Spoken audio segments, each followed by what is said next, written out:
I'm okay, I'm fine. Kincana, kincana, teng neng neng neng neng.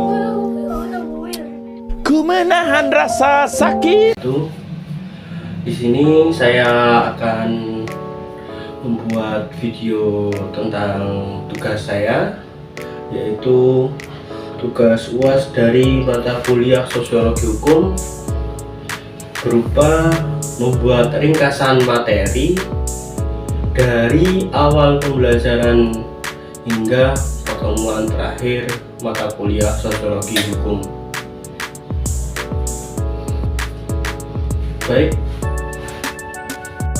mungkin bisa saya perkenalkan kembali. Nama saya Caisa Habib Alamin dengan NIM akhir 023, mahasiswa dari kelas 5A Prodi Hukum Ekonomi Syariah Fakultas Syariah Universitas Raden Mas Said Surakarta. Langsung saja, di sini materi dari Sosiologi Hukum yang mengawalinya berupa pengertian. Sosiologi Hukum sendiri ialah cabang ilmu pengetahuan yang secara khusus mengkaji hubungan timbal balik antara hukum dan masyarakat. Objek material sosiologi hukum meliputi kehidupan sosial, gejala-gejalanya, dan juga proses hubungan antara manusia yang mempengaruhi kesatuan hidup manusia itu sendiri. Sedangkan objek formalnya adalah interaksi antara hukum dan berbagai aspek sosial seperti kelompok sosial, kebudayaan, lembaga sosial, stratifikasi sosial, kekuasaan, perubahan sosial, dan masalah-masalah sosial yang lain. Dalam pendekatannya, sosiologi hukum mempelajari hukum tidak hanya sebagai norma tertulis, akan tetapi juga sebagai fenomena sosial yang berpengaruh dan dipengaruhi oleh dinamika masyarakat.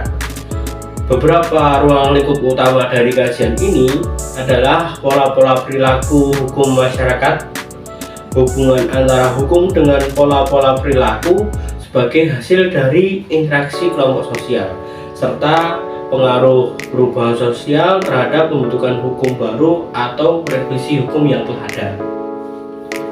Dari perspektif teoritis, terdapat beberapa aliran pemikiran yang berkontribusi dengan sosiologi hukum ini. Yang pertama, adanya aliran positivisme hukum, seperti yang telah dipelopori oleh Hans Clance, melihat hukum sebagai suatu sistem tertutup yang independen dan moral. Hukum dipandang sebagai perintah yang sah dari otoritas negara dan hanya berlaku apabila tertuang dalam aturan yang tertulis. Sebaliknya, dalam sociological jurisprudence menekankan pentingnya hukum yang dipelajari di masyarakat atau living law dan mengubahnya dengan nilai-nilai sosial yang ada, seperti yang telah dikemukakan oleh Harris Kaufman. Selanjutnya ada mazhab utilitarisme yang dipelopori oleh Jeremy Bentham, melihat hukum berdasarkan manfaatnya bagi kesejahteraan masyarakat secara luas. Dalam konteks Indonesia, pluralisme hukum ini menjadi salah satu ciri khas sistem hukum nasional. Pluralisme hukum ini meliputi keberagaman hukum yang meliputi hukum adat, hukum Islam, dan adanya hukum barat, yang semuanya ini diakui dan diterapkan dalam berbagai aspek kehidupan masyarakat di Indonesia. Hukum adat sendiri diakui secara konstitusional dalam pasal 18B Undang-Undang Dasar 1945. Sedangkan hukum Islam mewarnai regulasi terkait adanya keluarga dan waris. Di sisi lain, hukum barat yang diadopsi sejak masa kolonialisme masih menjadi dasar dalam sistem hukum perdata dan pidana yang ada di Indonesia. Seiring dengan perkembangan masyarakat, munculnya gagasan tentang hukum progresif yang diperkenalkan oleh Satjipto Raharjo. Gagasan ini lahir dari keprihatinan beliau terhadap stagnasi hukum yang seringkali terjebak dalam pandangan positivisme dan tidak responsif terhadap kehidupan masyarakat. Hukum progresif berupaya menjadikan hukum lebih humanis dan adaptif dengan fokus pada pencapaian keadilan yang nyata bagi masyarakat. Paradigma ini mengajarkan bahwa hukum tidak hanya sekedar alat untuk mengatur, tapi juga sebagai sarana untuk membawa kebahagiaan yang kesejahteraan bagi manusia.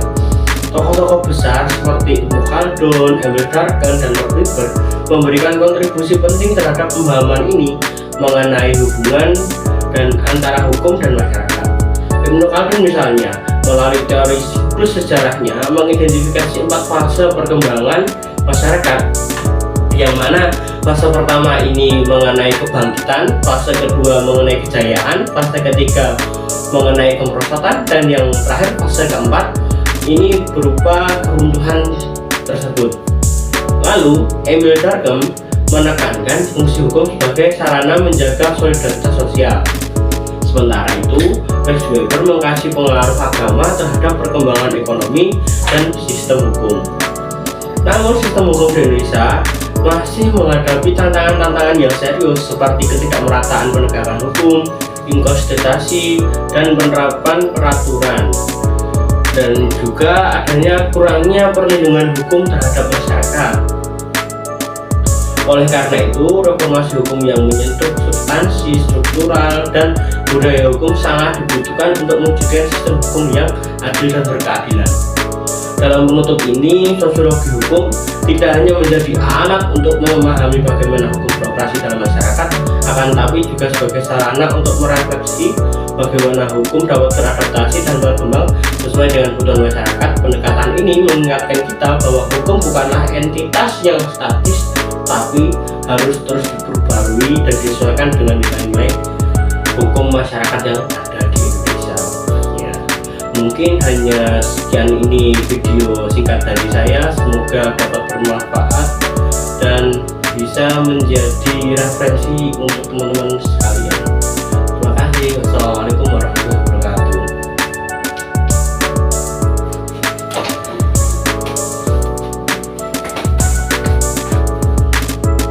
Tugas kita cuma usaha, selebihnya biarkan tangan Tuhan yang bekerja. Kadang capek diajar tuntutan sana sini, menuhin banyak ekspektasi orang lain buat jadi manusia dewasa.